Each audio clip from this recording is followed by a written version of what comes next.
Do I feel that certain councillors should be accountable for what they say and really think before they speak sometimes?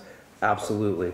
That goes without saying. The comments in themselves is outrageous, but the Downtown Penticton Association is firing back at City Councillors Katie Robinson and Jake Kimberley for critical comments made about the DPA's decision to stop delivering civic events like Canada Day and BC Day celebrations.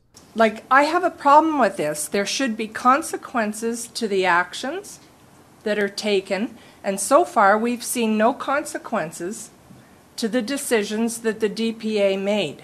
You know, to me it's really sad to hear the downtown DPA put this to us, because I think they've damaged their public relations as such in doing so, because all of a sudden now we have to organize these events.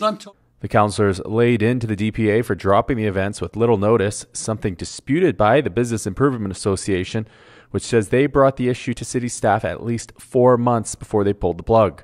The DPA says the events, which include BC Day, Canada Day, Rock the Sun, and the Santa Claus Parade, simply do nothing for their paying membership. The retail portion is less than 25% of the entire catchment area. We have doctors, lawyers, accountants, funeral homes, all kinds of things in there that they're not getting a whole bunch of benefit from these events downtown. Nobody comes down to the Santa Claus Parade and says, hey, now that we've seen Santa Claus, let's go get tattoos of the jolly old elf for the kids. That's just not happening. The DPA has run the event since 2013, spending $141,000 to deliver them last year. And do you know what? A thank you wouldn't hurt. We spent $500,000 of DPA money putting these events on. And all we've taken for the last several weeks is abuse.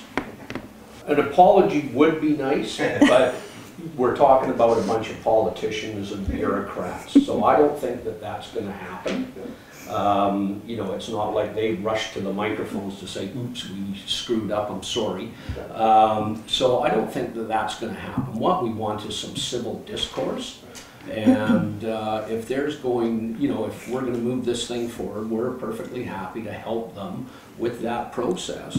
But some of the outrageous remarks that they're making needs to stop, and they need to come to us and say, hey, let's put this back on course. The DPA says it remains willing to help the city plan the events, which has taken them over at a cost of about $72,000 to taxpayers. For Castnet in Penticton, I am Colin Dacre.